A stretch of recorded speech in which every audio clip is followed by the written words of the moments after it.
दोस्तों जरा सोचिए, न्यूक्लियर डिजास्टर की वजह से पूरी दुनिया खत्म हो चुकी है और दुनिया में कोई इंसान नहीं बचा है। लेकिन एक आइलैंड में सिर्फ एक लड़का और 6 लड़कियां किसी तरह से जिंदा बच गए हैं और ह्यूमैनिटी को आगे बढ़ाने की जिम्मेदारी इस एक लड़के और उन 6 लड़कियों के हाथों में है। आज की मूवी आफ्टर द डार्क में हम कुछ ऐसा ही देखेंगे। मूवी की शुरुआत में हम जेम्स और पेट्रा को देखते हैं। पेट्रा अपनी क्लास के लिए वहाँ से निकलते हुए जेम्स को कहती है कि दोबारा मत सोना वरना तुम लेट हो जाओगे, और फिर वो वहाँ से चली जाती है। शायद जेम्स थक गया था इसलिए वो सो जाता है और जब उसकी नींद खुलती है तो वो देखता है कि वो क्लास के लिए लेट हो चुका है। वो भागता हुआ क्लास पहुंचता है जिसमें वो बिल्कुल एंड मोमेंट पर पहुंच जाता है। इन सभी की फिलोसॉफी की क्लास चल रही थी। इनका प्रोफेसर जिमिट था। आज सभी बच्चों की लास्ट क्लास थी। जिमिट बोलता है कि उन्हें इस साल जो भी पढ़ाया गया उसका प्रैक्टिकल चेक करने का समय आ चुका है। वो कहता है कि हम सभी लोग एक माइंड एक्सरसाइज करेंगे जिससे ये पता चलेगा कि आप लोगों ने जो पढ़ा है उसमें क्या सीखा है। स्टूडेंट्स अलग अलग सिचुएशन सजेस्ट करते हैं, जैसे समझ लो एक रेल की पटरी पर 5 लोग बंधे हुए हो और दूसरी पटरी पर एक आदमी बंधा हुआ हो, तो बेहतर है कि ट्रेन को एक आदमी की तरफ बढ़ा दिया जाए क्योंकि 5 लोगों के मरने से बेहतर है कि एक ही मरे। दूसरा कहता है कि सिचुएशन ऐसी भी हो सकती है कि ट्रेन की पटरी के सामने एक बहुत मोटा आदमी खड़ा हो जिसे धक्का देकर उसे ट्रैक पर गिरा दे तो उस ट्रेन अपनी पटरी से ही उतर जाएगी जिससे 5 लोग बच जाएंगे। एक लड़की सिचुएशन सजेस्ट करती है जिसमें वो एक बिल्डिंग से गिरने वाली है और खुद को बचाने के लिए उसने अपने 3 दोस्तों को कांटेक्ट किया। वो तीनों उसे बचाते नहीं क्योंकि उसे बचाते हुए वो खुद भी बिल्डिंग से गिर जाएंगे, और जैसे ही वो लड़की बिल्डिंग से नीचे की तरफ गिरती है वो बच जाती है और उसे पता चल जाता है कि अपने इन तीनों दोस्तों पर वो कभी भरोसा नहीं कर सकती। इसी तरह की कुछ सिचुएशंस बाकी स्टूडेंट सजेस्ट करते हैं, लेकिन जिमिट कुछ अलग ही सिचुएशन को डिस्कस करना चाहता है। वो कहता है कि अर्थ पर एपोकैलिप्स आया है जिसमें हर जगह न्यूक्लियर बॉम्ब्स गिराए जा रहे हैं। बचने के लिए सिर्फ एक बंकर है जिसमें 1 साल तक टाइम स्पेंड करना होगा। मोटिव सिर्फ जिंदा बचने नहीं बल्कि ह्यूमन रेस को यही बचे हुए लोग 1 साल के बाद आगे बढ़ाएंगे। लेकिन उस बंकर की कैपेसिटी सिर्फ 10 लोगों की है और प्रॉब्लम यह है कि ये लोग 21 है। ऑब्वियसली 21 लोग बंकर में आ सकते हैं, लेकिन 1 साल तक इनफ रेशन और ऑक्सीजन ना होने की वजह से कुछ लोगों को खुद को सेक्रीफाइस करना होगा। ये पूरी एक्सरसाइज एक इमेजिनेशन के अंदर होगी। सभी क्लासरूम में होंगे लेकिन उसके सीन्स उनके माइंड में चलेंगे। वो लोग इस एक्सरसाइज को डिस्कस करते हुए करेंगे, लेकिन हमें मूवी में ये सीन्स के रियल जैसे दिखाया गया है, लेकिन ये सिर्फ उनकी इमेजिनेशन रहती है। अब हम जानते हैं कि ये सिर्फ 21 लोग हैं, लेकिन बंकर में सिर्फ 10 लोग रह सकते हैं। बंकर में कौन रहेगा और किसे खुद को सेक्रीफाइस करना होगा वो उसका प्रोफेशन डिसाइड करेगा। जिमिट एक बॉक्स से सभी को रैंडम शीट्स निकालने को कहता है जिसमें एक प्रोफेशन लिखा है। जिस इंसान के प्रोफेशन का फायदा उन्हें फ्यूचर में मिलेगा उसे बंकर में रहना अलाउड है और बाकी लोग बाहर रहेंगे। जैसे कि जेम्स एक फार्मर है जो एपोकैलिप्स खत्म होने के बाद अपनी फार्मिंग स्किल से खेती करके फूड सप्लाई बढ़ाएगा। पेट्रा एक स्ट्रक्चरल इंजीनियर है तो वो भी फ्यूचर में काफी कम आएगी, इसलिए उसको जिंदा रहना जरूरी है। एक लड़का इलेक्ट्रिशियन है तो बंकर के अंदर इलेक्ट्रिक डिफॉल्ट्स में वो हेल्प कर सकता है। लेकिन जो फैशन डिजाइनर है या जो रियल एस्टेट एजेंट है या जो एक ऐसे प्रोफेशन से बिलोंग करता है जो इतना यूजफुल नहीं है उसे बंकर में जाने की लेस प्रायोरिटी दी जाएगी। एक लड़के का प्रोफेशन तो पोइट है तो जिमिट उसे तुरंत शूट करके मार देता है।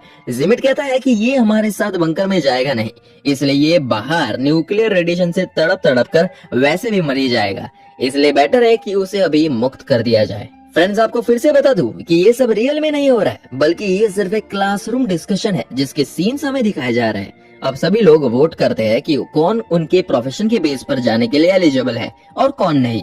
जॉर्जिना एक डॉक्टर है जिसके लिए सब वोट करते हैं।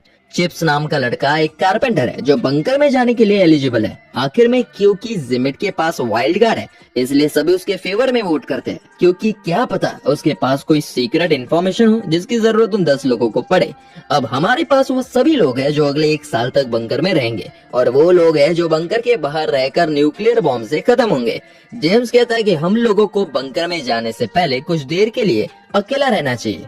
वो पेट्रा के साथ टाइम स्पेंड कर ही रहा था कि उसने गोली चलने की आवाज आती है और वो देखता है कि जिमिट ने उन सभी लोगों को गोली से मार दिया था जो लोगों को बाहर रहना था। बाकी सभी लोग प्लान बनाते हैं और बंकर के अंदर पहुंच जाते हैं और जिमिट के वहां पहुंचने से पहले दरवाजा बंद कर देते हैं क्योंकि जिमिट उनके लिए अब खतरा लग रहा था। अब ये सभी लोग बंकर के अंदर अपना काफी टाइम स्पेंड करते हैं। एक दिन पेट्रा बाहर जाकर देखती है कि जिमिट न्यूक्लियर रेडिएशन की वजह से जल चुका था। वो बताता है कि बंकर की एग्जिट कोड सिर्फ उसे पता है और फिर वो वहीं पे अपना दम तोड़ देता है। जब बाकी सभी को ये बात पता चलती है तो उनमें से एक डोर को खोलने वाली थी, लेकिन बाकी उसको रोकते हुए कहते हैं कि दरवाजा खोलते ही रेडिएशन की वजह से सभी मारे जाएंगे। वो सभी सोचते हैं कि शायद जिमिट झूठ कह रहा है, इसलिए वो दरवाजा नहीं खोलता। इसके बाद हम देखते हैं कि दिन बीतते चले जाते हैं, महीने बीते चले जाते हैं और जिमिट की बॉडी टाइम के साथ साथ डिकम्पोज होती चली जाती है। फाइनली जब 1 साल पूरा होता है तो अर्थ खुद को दोबारा रिकवर कर चुका था, लेकिन जब ये सभी लोग बंकर से बाहर निकलने की कोशिश करते हैं तो वो पासकोड मांगता है, यानी कि जिमिट सच बोल रहा था। अब ये लोग अंदर बंद हो चुके हैं, लेकिन ये लोग हार नहीं मारते और अलग अलग तरह से दरवाजे को तोड़ने की कोशिश करते हैं। गोलियां चलाते हैं, रॉड से मारते हैं, लेकिन दरवाजा खुलता नहीं। कुछ दिन बाद कुछ लोग अपनी जान दे देते हैं और जो बचते हैं वो ऑक्सीजन खत्म होने की वजह से मारे जाते हैं। बस इसके बाद हम दोबारा क्लास वाला सीन में पहुंच जाते हैं। चिप्स जिमिट से कहता है कि ऐसा क्यों हुआ कि एग्जिट कोड सिर्फ उसके पास ही थे। जिमिट उन्हें बताता है कि उसका प्रोफेशन कंस्ट्रक्शन का था और वो बंकर उसने ही बनाया था, जिस वजह से उसे उसका एग्जिट कोड मालूम था। वो कहता है कि अब एक और बार हम ये करेंगे, सब कुछ तो सेम ही रहेगा, कोई बदलाव नहीं होगा, लेकिन जो कार्ड सबके पास है उसे ओपन करने पर एक और स्पेसिफिकेशन लिखी हुई है जो नेक्स्ट राउंड के लिए इस बात का डिसाइड करेगी कि कौन बंकर में जाएगा और कौन बंकर के बाहर रहेगा। जैसे जेम्स के कार्ड में वो फार्मर तो है ही, लेकिन एक गे भी है, लेकिन फार्मर होने की वजह वो बंकर के अंदर जाने के लिए एलिजिबल है। लेकिन जॉर्जिना के कार्ड में लिखा है कि कुछ समय बाद वो एक वायरस से सफर होगी, जिस वजह से वो ज्यादा दिन सरवाइव नहीं करेगी, इसलिए उसके फेवर में कोई वोट नहीं करता। एक पोइट और एक ओपेरा सिंगर और कुछ आर्टिस्ट टाइप लोगों को भी कोई वोट नहीं करता। इसी तरह कुछ लोग जो पिछली बार बंकर के अंदर थे वो अब बाहर रहेंगे। अब हम दोबारा से सिचुएशन के अंदर थे जहां जिमिट दोबारा चालाकी से बंकर से गन लेकर अपने पास रख लेता है और दोबारा पोइट को शूट कर देता है। वो लोग 2 ग्रुप में डिवाइड हो जाते हैं, एक तरफ वो लोग जो बंकर के अंदर जाएंगे और दूसरी तरफ वो लोग जो बंकर के बाहर ही रहेंगे। जॉर्जिना जिमिट से कार की चाबी मांगती है और बाकी लोगों के साथ वहां से भागने की कोशिश करती है, लेकिन वो सब लोग न्यूक्लियर धमाके से मारे जाते हैं। जिमिट और बाकी सब बंकर के अंदर आ चुके थे। पेट्रा रात को देखती है कि जेम्स अपने बेड में नहीं है। जब वो उसे ढूंढते हुए जाती है तो वो देखती है कि जेम्स जैक नाम के लड़के के साथ इंटीमेट हो रहा था क्योंकि वो गे था। पेट्रा ये बात सभी लोगों को बताती है। जिमिट कहता है कि उन सभी लोगों को अब अपने पार्टनर्स चूज करने चाहिए जिससे वो लोग बच्चे पैदा कर सके। ह्यूमन स्पीसीज इससे ही आगे बढ़ेगी। सभी लोग इस पर एग्री होते हैं। सभी लड़कियां अपने पार्टनर्स चूज करते हैं, लेकिन पेट्रा अकेले रह जाती है तो उसे जिमिट को पार्टनर बनाने के लिए कहा जाता है। पेट्रा भी मान जाती है और जिमिट के साथ जाती है। जेम्स शॉक हो जाता है और उसे रोकने की कोशिश करता है, मगर खुद वो भी किसी और के साथ इंटीमेट हुआ था। ऐसे ही कई दिन बीत जाते हैं जब सभी अपने पार्टनर्स के साथ इंटीमेट होते हैं, लेकिन अब तक कोई प्रेग्नेंट नहीं हुआ। इसलिए जिमिट एक ऐसा पॉइंट रखता है जिससे सब हैरान और परेशान हो जाते हैं। वो कहता है कि अब हर लड़की हर लड़के के साथ इंटीमेट होगी ताकि कोई ना कोई प्रेग्नेंट हो जाए। वो कहता है कि ह्यूमन स्पीसीज को बचाना ये हमारी प्रायोरिटी है। इस बात से सब परेशान थे क्योंकि उन्हें अपने पार्टनर से लगाव था और वो नहीं चाहते कि उनका पार्टनर किसी और के साथ इंटीमेट हो। बोनी जो कि सिचुएशन में एक सोल्जर है और उसकी मेमोरी काफी शार्प है, वो जिमिट से कहती है कि वो और किसी के साथ इंटीमेट नहीं होगी और अगर उसने उसके साथ जबरदस्ती करने की कोशिश करी तो वो उसे जान से मार देगी। जिमिट इस बात को अपनी ईगो पर ले लेता है और गन लेकर सभी लोगों को रूम से बाहर निकालता है। वो बोनी पर गन तान देता है, लेकिन जैक जो कि अंदर ही छुपा हुआ था जिमिट से लड़ता है और इसी लड़ाई में वो जिमिट को घायल कर देता है। जिसके बाद जिमिट बाहर दरवाजे पर आकर खड़ा होता है। वो देखता है कि बंकर के बाहर आग लगी हुई थी, धमाके हो रखे थे। वो पासकोड डालता है और डोर ओपन करता है, जिससे अचानक धमाका हो जाता है और वो सभी लोग वही मर जाते हैं और हम दोबारा पहुंच जाते हैं क्लासरूम में। सभी लोग थक चुके थे क्योंकि वो लोग इस एक्सरसाइज को सक्सेसफुल नहीं कर पा रहे थे। चिप्स कहता है कि हमें दोबारा ट्राई करना चाहिए, हम इससे बेहतर कर सकते हैं। तभी जेम्स जिमिट से कहता है कि जब उसने सभी लोगों को फर्स्ट टाइम कार्ड दिए थे तो उसने खासा क्यों था। जेम्स को कुछ गड़बड़ लगता है, इसलिए वो कार्ड्स वाले बॉक्स को चेक करता है तो उसे पता चलता है कि जिमिट ने उसके साथ चालाकी की और जानबूझकर उसे चालाकी से फार्मर और गे का कार्ड पकड़वाया।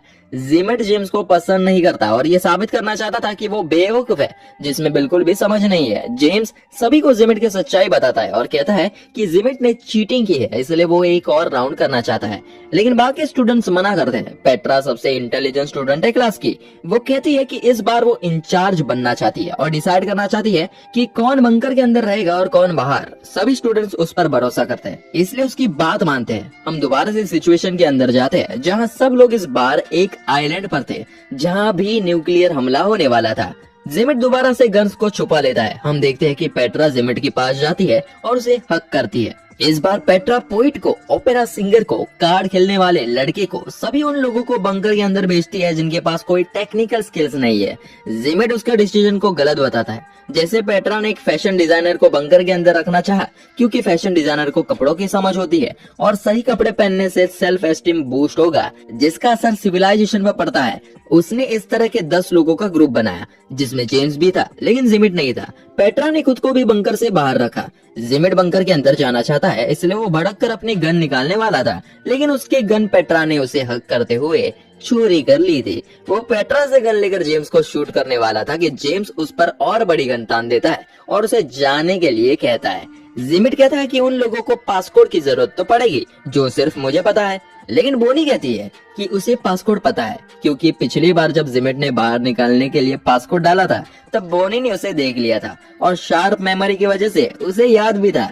ये सुनकर जिमिट वहाँ से चला जाता है। इसके बाद जेम्स पेट्रा को बंकर के अंदर आने कहता है, लेकिन पेट्रा नहीं मानती और कहती है कि यहाँ से थोड़ी दूर एक आइलैंड है, हम लोग बोट से वहाँ चले जाएंगे। लेकिन चिप्स पेट्रा को बोट की चाबी देने के बहाने अपने पास बुलाता है और उसे बंकर के अंदर भेजकर खुद को बाहर सेक्रीफाइस करता है। इधर ये सभी लोग बोट से निकल पड़ते हैं। पेट्रा और बाकी सब लोग इस बार अंदर काफी बढ़िया टाइम स्पेंड करते हैं क्योंकि इस बार वहाँ सब लोग आर्टिस्ट थे। वो लोग प्लेस पढ़ते हैं, पोइट अपनी पोइट्री सुनाता है, वो सब लोग काफी खुश थे और इसी तरह दिन बीत जाते हैं और 1 साल पूरा हो चुका था। लेकिन जब वो बाहर आते हैं तो देखते हैं कि सब कुछ वैसा ही था। बॉम्ब उनके आइलैंड पर गिरा ही नहीं। जिमिट कहता है कि वो सभी लोग इसके बाद भी जल्दी मारे जाएंगे क्योंकि उन लोगों के पास कोई ऐसे टेक्निकल स्किल्स है ही नहीं जिससे वो वहां से निकलने के लिए कुछ बना पाए और ना ही वो इस आइलैंड पर ज्यादा दिन सरवाइव कर पाएंगे। लेकिन पेट्रा इससे अलग सोचती है। वो कहते हैं कि मैंने लॉजिक से नहीं बल्कि अपने दिल से फैसला लिया था, ये सोचकर कि हम जितना समय जिंदा रहे उतना टाइम खुशी से तो रहे, हम लोग मौत को भी खुशी खुशी एक्सेप्ट कर लेंगे। सिचुएशन के अंदर हम देखते हैं कि उनके पास एक बॉम्ब गिरता है। जेम्स मौत को एक्सेप्ट करके उसका बटन दबाने ही वाला था कि गन लेकर जिमिट वहां पहुंचता है जिसके बाल काफी बढ़ चुके थे और जो अभी तक जिंदा था। उसकी सिर्फ एक गोली बची थी जिससे वो जेम्स को मारने वाला था कि सभी लोग जेम्स को बचाने के लिए उसके आगे आ जाते हैं और बॉम्ब का बटन दबा देते हैं जिससे वहां धमाका हो जाता है। इधर चिप्स अपने साइड की सिचुएशन बताता हुआ कहता है कि वो लोग बोट से दूसरे आइलैंड में पहुंच चुके थे जिसके बाद बचे हुए लड़कों के किसी न किसी तरह मौत हो गई और वो अकेला 6 लड़कियों के साथ बचा था।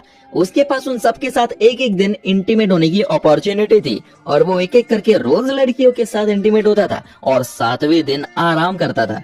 बस इसी तरह से उसने उस आइलैंड में अपना टाइम निकाला। ये सुनकर सब हंसने लगते हैं। क्लास अब खत्म हो चुकी थी और जिमिट की बोलती भी बंद हो चुकी थी। सभी अपनी नोटबुक सबमिट करके बाहर निकलते हैं। वेट कीजिए, ट्विस्ट अभी भी बाकी है। हम देखते हैं कि पेट्रा सबके जाने के बाद जिमिट के पास आती है और हमें यहाँ पता चलता है कि पेट्रा का अफेयर जिमिट के साथ चल रहा था। इसलिए जिमिट को जेम्स से जलन होती है क्योंकि पेट्रा जेम्स से प्यार करती है। पेट्रा उसे लास्ट टाइम किस करती है और वहां से चली जाती है। हम देखते हैं कि जिमिट अपने रूम में आता है जहां एक गन रखी हुई थी। हमें एक गोली चलने की आवाज सुनाई देती है। असल में ये भी जिमिट की एक इमेजिन की हुई एक सिचुएशन थी और इसी तरह की कुछ सिचुएशंस वो देखता है जिसके बाद ये माइंड बेंडिंग मूवी यही खत्म होती है। कमेंट करके बताइए आपको ये मूवी कैसी लगी और इस तरह की बेहतरीन एक्सप्लेनेशन देखने के लिए हमारे चैनल को सब्सक्राइब जरूर करें।